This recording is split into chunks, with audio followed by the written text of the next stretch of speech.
Oke, halo semuanya. Perkenalkan nama saya Andreas Maska, NIM 05201015 dari Prodi Teknik Kimia Angkatan 2020. Jadi di sini saya akan menjelaskan tentang materi kimia dasar untuk persiapan UAS nantinya. Yang pertama itu ada menghitung pH dan pOH dari suatu senyawa. Lalu yang kedua adalah menyetarakan suatu reaksi dalam suasana asam atau basa. Kemudian ada hukum Faraday. Dan yang terakhir adalah tata nama hidrokarbon. Oke, tanpa basa-basi lagi, kita langsung lanjut ke materi yang pertama, di mana menghitung pH dan pOH. Nah, rumus ini digunakan ketika langsung diketahui senyawanya tanpa reaksi. Jadi, pada kasus kali ini, rumus asam itu ada dua, asam kuat dan asam lemah. Jika asam kuat, rumusnya adalah H plus sama dengan Ma dikali A. Sedangkan pada asam lemah adalah H plus sama dengan akar Ka dikali Ma. Atau H plus sama dengan alfa dikali Ma. Di mana Ma adalah molaritas asam, A adalah jumlah H plus di tiap molekul, dan Ka adalah tetapan asam. Alfa itu adalah derajat ionisasi asam. Jika itu di asam, kalau di basa, jadi derajat ionisasi basa. Dengan rumus basa kuat adalah OH minus sama dengan Mb dikali B, dan basa lemah adalah OH minus sama dengan akar Kb dikali Mb, atau OH minus sama dengan alfa dikali Mb. Mungkin kalian bisa baca ya kalau misalnya saya menjelaskan selalu cepat. Ingat, ini dalam bentuk video, jadi masih bisa di-pause. Oke, nah ini buat kalian yang lupa rumus molaritas itu seperti apa, ini udah ada di bawah. Di mana mol terlarut per liter larutan. Atau jika diketahui di soal dalam bentuk mili larutan, kita bisa menggunakan rumus yang ini, di mana adalah gram terlarut dibagi mr terlarut dikali 1000 per mili larutan. Oke, mungkin saya rasa cukup penjelasannya mengenai yang senyawa tanpa reaksi. Kita lanjut ke yang ada reaksi. Nah, reaksi itu ada dua ya. Yang pertama itu hidrolisis dan larutan penyangga. Hidrolisis itu adalah reaksi peruraian yang terjadi antara kation dan anion garam dengan air dalam suatu larutan. Hidrolisis yang kita ketahui itu ada sempurna dan sebagian. Yang sebagian ini dia hanya satu kation atau anion yang bereaksi, sedangkan hidrolisis sempurna, kation dan anionnya bereaksi, jadi dua-duanya. Kapan sih ketiga kondisi ini terjadi? Tidak terhidrolisis itu terjadi ketika asam kuat ditambah dengan basa kuat. Sedangkan hidrolisis sebagian adalah asam kuat dan basa lemah atau basa kuat dan asam lemah. Untuk yang hidrolisis sempurna terjadi ketika asam lemah dan basa lemah. Nah, jadi di hidrolisis ketika suatu cairan atau suatu larutan itu kuat, dia tidak dapat terhidrolisis karena terionisasi secara sempurna. Jadi yang bisa terhidrolisis itu hanya yang lemah. Makanya kenapa di asam kuat dan basa lemah itu hanya sebagian, yaitu basa lemahnya saja. Begitu juga dengan di basa kuat. Nah, di basa kuat ini, dia hanya asam lemah saja yang terhidrolisis. Oke, berikutnya ada rumus-rumus hidrolisis. Nah, yang pertama ada reaksi dari asam kuat dan basa kuat. Pada kasus kali ini tidak ada rumusnya karena tidak dapat terhidrolisis. Jadi dapat kita simpulkan bahwa sifat dari garamnya itu adalah netral, yaitu pH sama dengan 7. Contohnya itu NaCl, di mana NaCl ini terbentuk dari NaOH dan HCl, di mana NaOH adalah basa kuat dan HCl adalah asam kuat. Sehingga kalau kita menggunakan kertas lakmus itu dia tidak berubah warna. Oke, berikutnya ada asam lemah dan basa lemah. Nah, ini adalah contoh dari hidrolisis yang total atau sempurna. Sifat dari garamnya tergantung dari nilai Ka dan Kb. Nah, ketika Ka lebih besar daripada Kb, maka sifatnya adalah asam. Tapi ketika Kb lebih besar daripada Ka, maka sifatnya adalah basa. Ketika Ka sama dengan Kb, sifatnya netral. Rumusnya adalah H plus sama dengan akar Ka per Kb dikali Kw, di mana Ka adalah konstanta asam dan Kb adalah konstanta basa. Kw itu konstanta dari air, yang mana 10 pangkat negatif 14 nilainya. Bisa kalian cek di internet. Yang berikutnya ada asam kuat dan basa lemah, di mana di sini termasuk jenis hidrolisis sebagian atau parsial. di mana sifatnya mengikuti dari asam kuat dan membedakan kertas lakmus, sehingga pH-nya kurang dari 7. Rumusnya bisa kita lihat di sini, ada H plus sama dengan akar Kw per Kb dikali molaritas garam dikali B, di mana Kw adalah konstanta dari air, yaitu 10 pangkat negatif 14, dibagi dengan konstanta basa, Kb, lalu dikali dengan molaritas garam, dan dikali lagi dengan B. B itu adalah jumlah unsur dari yang basa pada garam. Misalnya NH4Cl, ini kan NH4 itu ada 1, maka jumlah B-nya itu 1. Sedangkan jika di situ adalah NH4 2 kali, maka B-nya adalah 2. Mungkin kalau masih bingung kita bisa lihat di contoh soal nanti. Oke, kita lanjut. Nah, di sini adalah kebalikan dari yang sebelumnya. Ya, sebelumnya itu kan asam kuat dan basa lemah. Di sini asam lemah dan basa kuat. Sehingga sifatnya adalah basa, membirukan kertas lakmus, dan pH-nya lebih dari 7. Jenis ini tetap termasuk hidrolisis sebagian, karena di sini adalah asam lemah dan basa kuat. Seperti yang kita tahu, yang terhidrolisis itu hanya yang lemah. Makanya, kenapa di OH- kan ini basa, tapi yang kita lihat ini adalah Ka dan A, yaitu merupakan dari asam. Sama seperti sebelumnya, kenapa di sini kan basa lemah. Makanya kita tulisnya H+, tapi kita pakai Kb sama B karena basa lemah yang terhidrolisis.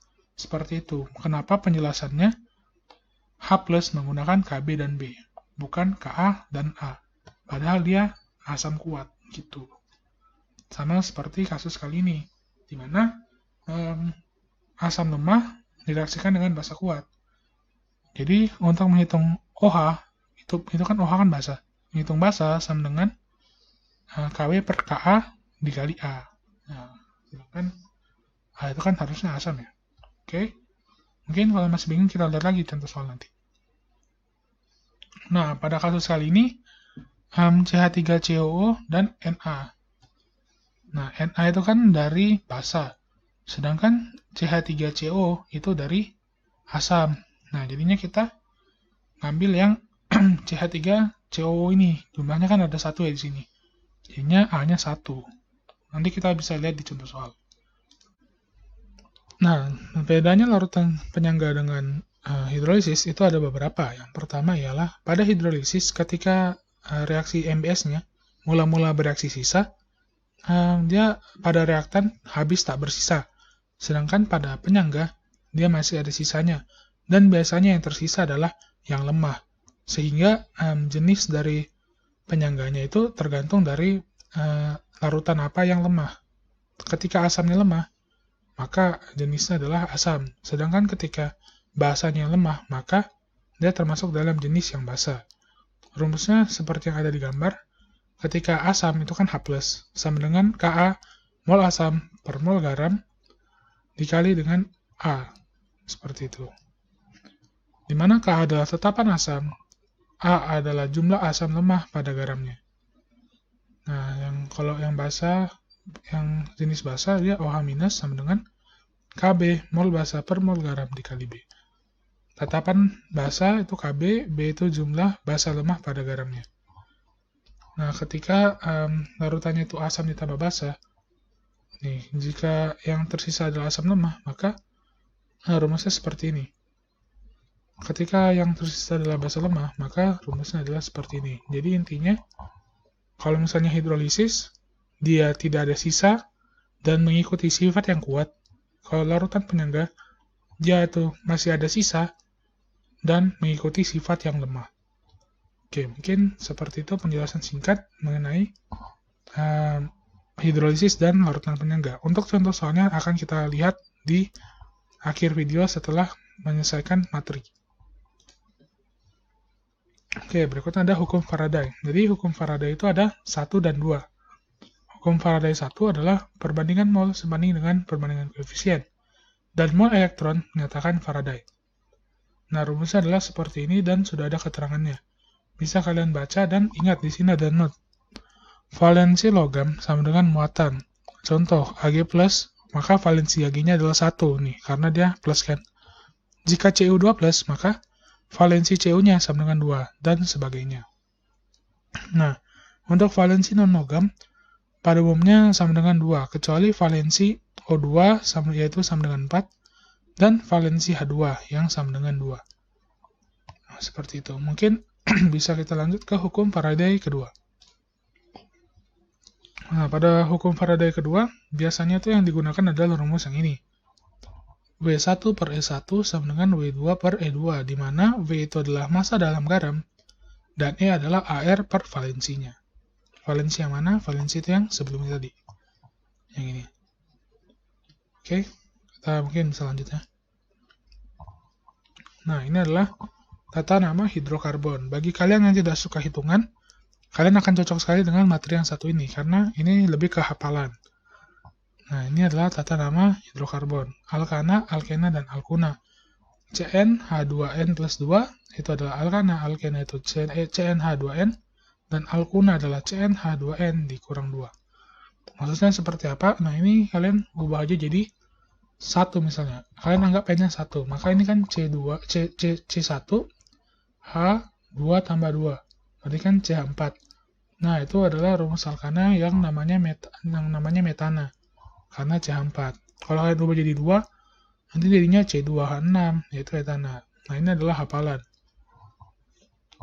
Nah, tapi bisa pakai rumus ini, kalian tinggal ubah N-nya terus, nanti bakal dapat kayak gini. Ini penting untuk penamaan nantinya. Terus ada gugus alkil, yaitu seperti contohnya metil, etil, propil, isopropil, butil, dan kawan-kawan. Ini harus dihafal untuk menentukan bentuknya seperti apa, dan cara menentukan namanya itu seperti apa. Lalu pada tata nama hidrokarbon itu ada aturannya.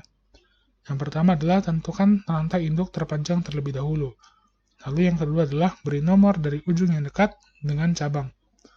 Lalu yang ketiga adalah beri nama sesuai urutan berikut, yaitu nomor cabang, nama cabang, dan nama rantai induk.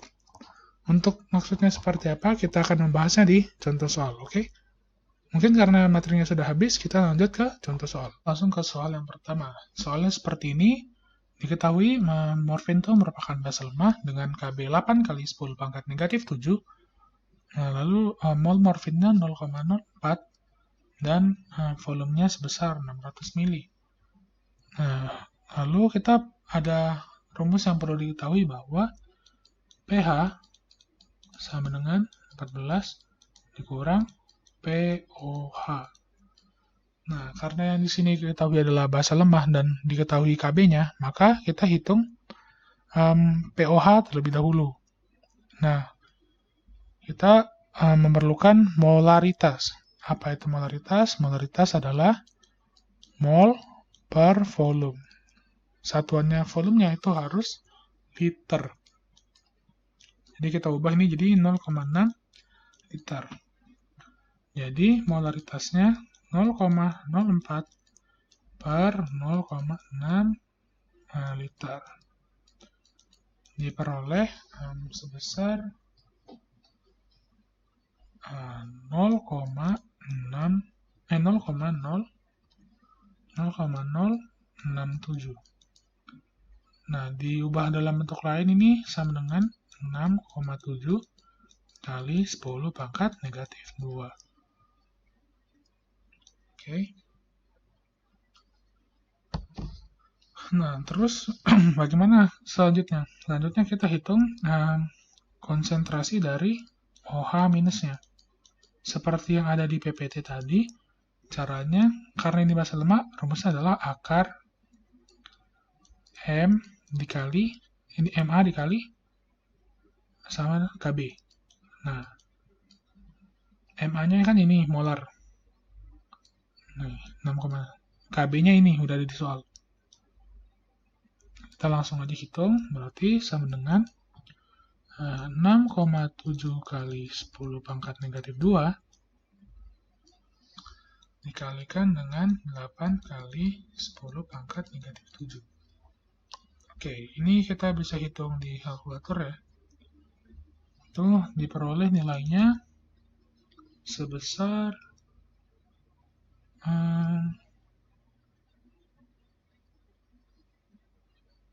0,00023. Nah, ini kita ubah lagi ke dalam bentuk seperti yang sebelumnya ya, angka penting. Nah, itu berarti 2,3 dikali 10 pangkat negatif 4. Nah, dari konsentrasi OH minus ini, gimana cara ubah ke POH? Dengan cara diubah dalam bentuk log. Jadi, POH-nya sama dengan negatif log 2,3 kali 10 pangkat negatif 4. Nah, karena bentuk log itu kan pangkat, jadi konstanta di depan ya. Jadinya negatif 4 ke depan, jadinya 4 log 4 negatif, ini kan negatif ya, 4 negatif log 2,3. Nah, terus karena tadi diketahui pH sama dengan 14 dikurang POH, berarti pH sama dengan 14 dikurang 4 min log 2,3. Ini jangan lupa dikasih dalam kurung ya. Nah, nanti diperoleh nilainya itu berarti 10 plus log 2,3. Ini bisa kalian pakai kalkulator HP atau saintifik ya, buat mencari nilai dari log 2,3. Oke, itu sebesar kurang lebih itu 10,36. 10,36. Nah, jadi diperoleh pH-nya adalah 10,36. Jadi sesuai ya, karena ini basa lemah kan, seperti yang kita tahu pH-nya lebih dari 7. Sip. Mungkin itu penjelasan buat mencari pH dari senyawa yang udah diketahui di soal. Oke, kita lanjut ke soal berikutnya. Kita langsung aja ke soal nomor 2. Jadi di sini soalnya ada diketahui 25 ml larutan HCl 0,1 molar dititrasi oleh NaOH, di mana NaOH-nya itu adalah 10 ml dan 0,1 molaritasnya. Lalu ditanya pH setelah penambahan NaOH ini.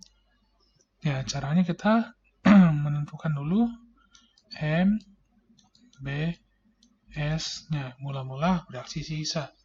Nah, bagaimana cara cari mol di sini? Mol di sini kan berarti N sama dengan molar dikali volume. Nah, berarti 25 dikali 0,1 itu 2,5. Di sini satuannya milimol karena mili dan molar. Jadi satuannya adalah milimol. Nah, di sini juga milimol. Nah, jadinya 1. Nah, terus ini belum ada. Nah, ini yang bereaksi adalah 1 karena NaOH merupakan reaksi pembatas atau limiting reactant. Jadinya, nah, nanti yang tersisa adalah 1,5 milimol HCl dan membentuk 1 milimol garam. Itu NaCl. Nah, lalu berikutnya apa? Seperti yang di PPT tadi ya. Ini kan merupakan asam kuat. Dan asam kuat itu kan HCl. Berarti rumusnya tadi untuk mencari konsentrasi H+-nya itu adalah Ma dikali A, di mana Ma adalah molaritas asam dan A adalah jumlah H+ di tiap molekulnya. Nah, berarti kan kita langsung aja konsentrasi H+ sama dengan M dikali sama A. Ma dikali sama A. Nah, gimana cara cari molaritas? Molaritas bukan mol per volume. Nah, karena di sini satuannya milimol, maka volumenya itu kita pakai mili aja. Jadi M molaritas sama dengan 1,5 milimol per 25 tambah 10. Berarti 35 mili. Nah, ini kita bisa coret. Jadinya mol sama liter. Oke, ini diperoleh molaritasnya adalah 0,043 molar. Kita taruh di sini berarti 0,043. Nah, mungkin kalian masih ada yang bingung ya, gimana cara cari A? Oke, ini kan HCl ya. Kita tahu HCl kalau diuraikan itu menjadi H plus tambah Cl minus. Nah, jumlah H plusnya ini kan ada satu ya, satu terus dia plus kan, berarti A-nya itu 1. Jadinya ini dikali 1. Jadinya konsentrasi H plusnya adalah 0,043 atau yang bisa ditulis dengan 4,3 dikali 10 pangkat negatif 2. Lalu cara cari pH-nya yang sama diubah dalam bentuk log. Negatif log dari konsentrasi H plusnya. Konsentrasi H plusnya kan 4,3 dikali 10 pangkat negatif 2. Nah, maka diperoleh pH-nya 2 dikurang log 4,3. Seperti itu. Kalau misalnya kalian nggak yakin nih jawabannya, ya kalian bisa nalar aja. Kan kalau misalnya asam kuat, itu berarti pH-nya mendekati semakin kecil lah. Mendekati 1, 2, 3 itu asam kuat. Jadinya kalau misalnya 2 negatif log 43, masuk akal nggak? Masuk akal, karena nilainya sekitaran segitu, 1 sampai 3 pH-nya. Dan semakin kecil, maka suatu larutan itu disebut semakin asam. Kalau yang sebelumnya, itu kan dia basa lemah.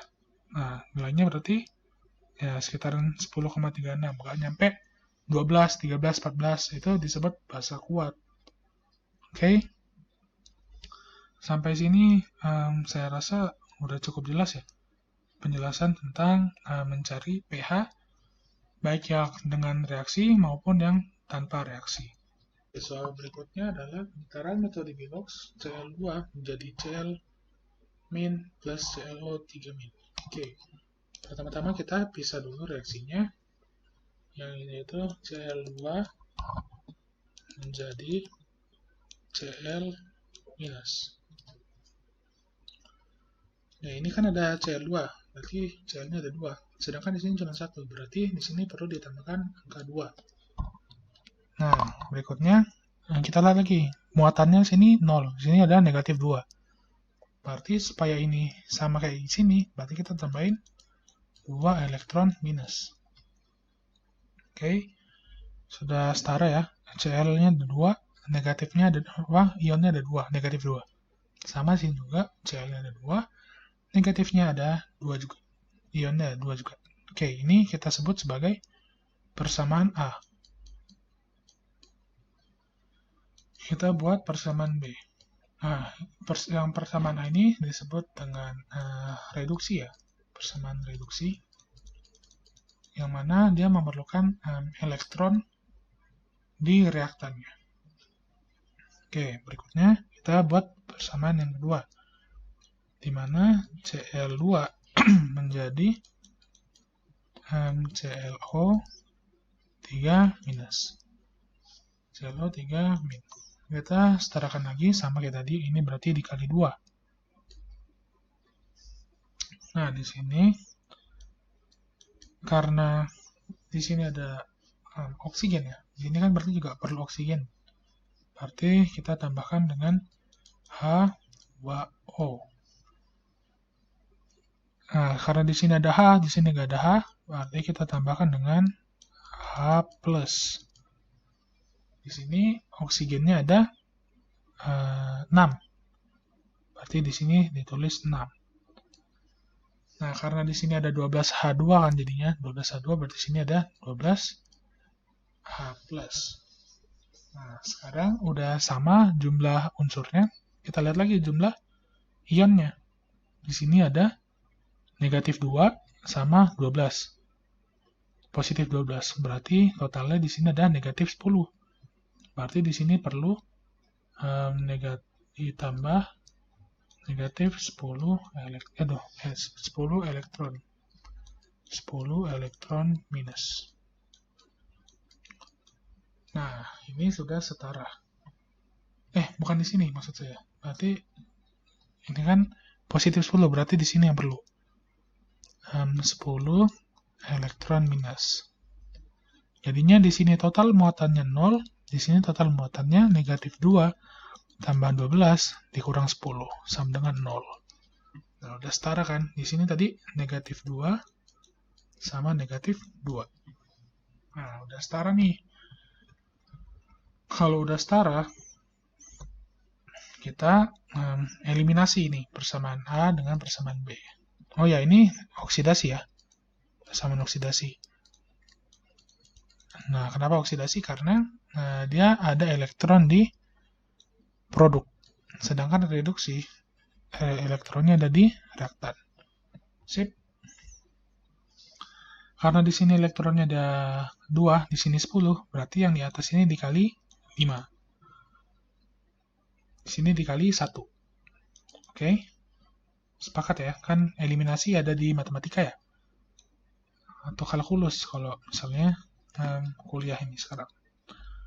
Oke, berarti yang persamaan A itu menjadi 5Cl2 ditambah 10 elektron minus menjadi 10 Cl minus. Untuk yang reaksi B itu menjadi sama ya, karena dikali 1 sini jadi Cl2 ditambah 6H2O menjadi ini 2ClO3 minus tambah 12H plus tambah 10 elektron minus. Nah, sampai sini kita bisa jumlahkan aja dulu ya. Kita jumlahkan. Nah, kalau di reaksi kimia, yang sebelah kiri itu bisa dikurang dengan yang sebelah kanan, dan yang di satu ruas. Yang di sebelah kiri bisa dijumlahkan ke bawah. Yang sebelah kanan bisa dijumlahkan ke bawah. Karena ini ada di sebelah kiri, dan di sebelah kanan bisa dicoret. Maka menjadi ini 5 tambah 1 jadinya 6Cl2 ditambah 6H2O menjadi 10Cl minus ditambah 2ClO3 minus ditambah 12H plus. Nah, ini kan dimintanya dalam suasana basah.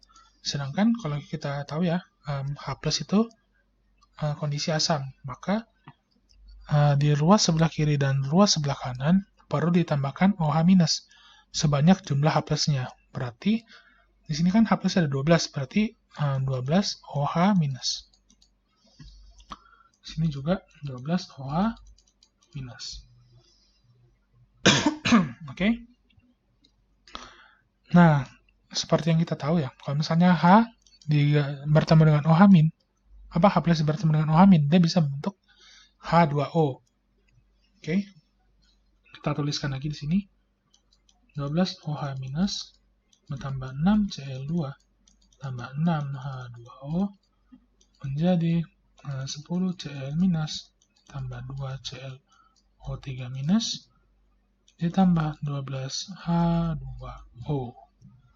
Ingat, sebelah kiri dan sebelah kanan bisa dicoret. Maka bisa dilakukan pencoretan sehingga setelah kita tulis 12 OH- tambah 6Cl2 menjadi 10Cl- ditambah 2ClO3- ditambah 6H2O. Nah, jadi hasilnya itu seperti ini. Hasilnya itu seperti ini. Oke, mungkin masih ada yang nggak percaya ya. Dari mana kita tahu ini bisa jawaban ini benar? Oke. Kalau misalnya nggak percaya, bisa. Kita bisa buktikan. Gimana cara buktikannya? yaitu dengan cara mengecek apakah reaksi ini tuh sudah setara atau belum. Oke, kita langsung aja pindah ke halaman sebelah. Oke, kita foto dulu, cekrek. Oke, ini kita tambahkan halaman di sini. Oke, nah kita pas nih reaksi kita yang tadi. Nah, di sini kan ada O-nya ada 12. Ya kan? O-nya ada 12. Berarti tulis O sama dengan 12. Nah, di sebelah kanan gimana? Sebelah kanan O-nya ada 2 dikali 3, 6. Ditambah 6 dikali 1, 6. Ada 12 juga nih, udah sama. Sip. Hanya gimana? Oke, kita lihat ya. Hanya sini ada 12. Sebelah sini ada berapa? Sini ada 6 dikali 2. Ada 12 juga. Oke, sip. Sama ya. Lalu, sini CL. Sini CL-nya ada 6 dikali 2. Ada 12 juga. Ini sini ada berapa nih CL-nya? Ada 10 ditambah 2. Nah, 12 juga kan. Terus yang terakhir nih, muatan. Kita lihat, muatannya di sini ada berapa? Ada negatif 12. Yang di sebelah sini berapa nih muatannya? Muatannya ada negatif 10 ditambah dengan negatif 2. Oke, sudah ya, sama-sama negatif 12. Oke. Sudah setara dalam suasana basah. Mungkin kalau masih kurang jelas dan mau berlatih lagi, bisa cari soalnya di internet. Tapi penjelasannya seperti itu. Mungkin kesimpulan singkatnya, pada suasana basah seperti ini, dia perlu menambahkan OH- di kedua ruas. Sedangkan pada suasana asam itu tidak perlu penambahan OH- sebanyak H+ di kedua ruas. Ya, jadi mungkin itu penjelasan singkat mengenai penyetaraan metode Bilox dalam suasana basah. Oke, kita lanjut ke soal berikutnya. Mungkin tadi sudah ada terspoiler sedikit ya. Nah, ini mengenai Faraday. Nah, diketahui A-nya atau arusnya itu 5. Nah, terus T-nya waktunya itu 2 jam. 2 jam ini kita bisa ubah dalam bentuk detik. Berarti ada berapa nih? 2 dikali 3600. Ada 7200 detik. Nah, terus yang ditanya pembentukan pengendapan logam perak Ag plus. Ini perak. Oke. Pengendapannya. Nah, terus info tambahan. Kita harus tahu AR maksudnya. AR dari Ag. AR dari Ag itu kalau nggak salah 108 nilainya. Bisa cek di internet. Nah, lalu bagaimana sih cara ngitungnya? Nah, cara ngitungnya ada di rumus yang ini. W ini massa yang ditetapkan. Oke, massa yang ditetapkan. Saya pindahin ke sini biar gampang. Nah, yang tanya ini kan. Oke, kita taruh sini. W atau massa yang ditetapkan sama dengan AR. AR-nya berapa nih? AR-nya ini 108. Kali I. Itu arus dalam satuan ampere, 5 ampere. Oke, ini I, Bos. Ini 5 ampere. Oke. Dikali 7200 per valensi. Nah, valensi itu kan bisa kita lihat seperti ini. Ag ini kan Ag+. Seperti yang di PPT tadi, Nah, valensi logam, muatan. Contoh, Ag+, maka valensinya adalah 1. Nah, karena muatannya itu plus 1.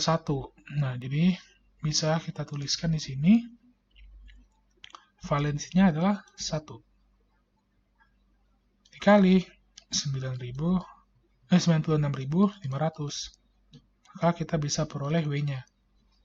Nah, kita bisa gunakan kalkulator ya.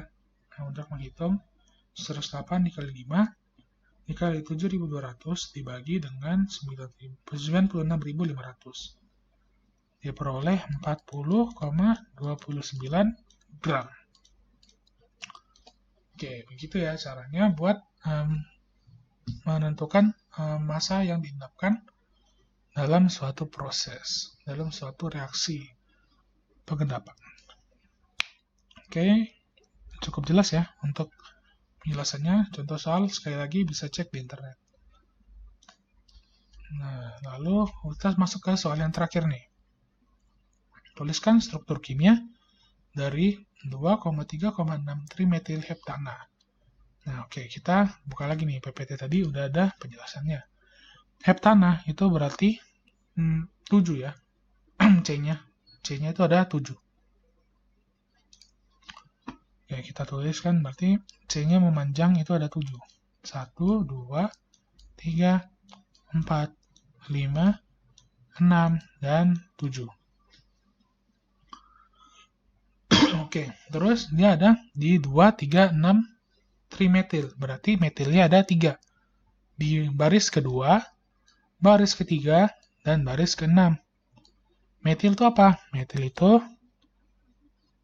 CH3. Nah, oke. Kita buat di sini CH3. CH3. Sini juga CH3. Nah, kan ini harusnya CH4 kan. Nah, cuman ini tangannya udah kepake 1 nih. Baru di sini jadinya CH3. Ini kan harusnya juga CH4 nih, cuman ke tangannya kepake 3, berarti sisa CH. Ini juga nih, harusnya kan 4, tapi sudah kepake 3, berarti sisa CH. Nah, ini harusnya CH4, tapi dia kepake 2, berarti CH2. Di sini juga nih, ada kepake 2, berarti CH2. Di sini tangannya kepake 3, berarti sisa CH. Nah, ini yang kepake cuma 1, berarti CH3. Nah, seperti ini cara penulisan struktur kimianya. Ingat, tadi aturannya, tentukan rantai induk terpanjang. Beri nomor dari yang ujung yang dekat dengan cabang. Lalu, beri nama sesuai urutan berikut, yaitu nomor cabang, dan nama rantai induk. Mungkin ada yang bingung, loh kenapa nggak hitung dari sebelah sini? Kan dia jadinya 2, 5, 6 trimetilheptana. Kenapa dari sebelah sini? Ya karena dia ketemu sama ini lebih cepat. Jadi seperti itu. Jadi ini kan kalau misalnya dari sini kan dia 2 terus ketemunya di 5. Sedangkan kalau dari sini dia ketemunya di 2 terus di 3. Jadi kita ambil yang tercepat. Jadinya kita hitungnya dari sebelah sini. Mungkin ada yang nanya nih. Kalau misalnya seperti ini bagaimana Kak? CH3 CH3 terus di sini CH2, di sini CH, di sini CH3, terus di sini CH2, di sini CH, di sini CH3, di sini CH3. Nah, kalau gini kan sebelah kiri dan sebelah kanannya sama aja nih. Hitungnya gimana? Oh, ini bebas karena dari sini kan kita hitung berarti 1, 2, 3, 4, 5, 6, 7. Ya, berarti ini heptana. Oke, heptana. Udah fix heptana. Atau mungkin nggak mau ke bawah, tapi maunya, nggak mau ke samping, tapi maunya ke bawah. Bisa. Jadinya sini. Tapi kan kalau kita hitung kan tetap 1, 2, 3, 4, 5, 6, 7.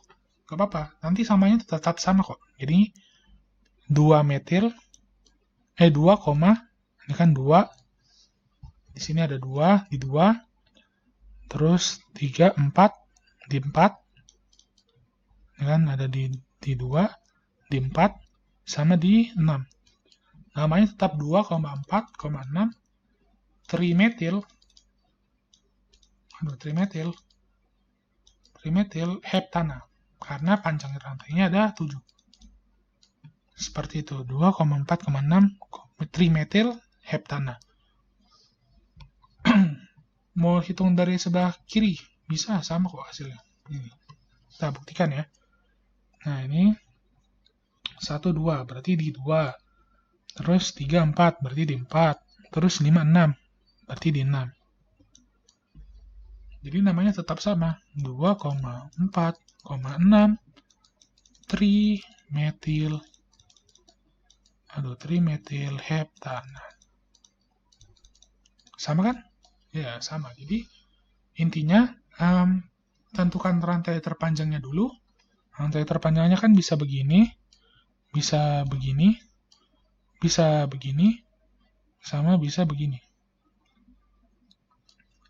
Itu yang penting terpanjang, itu udah pasti benar. Yang penting terpanjang.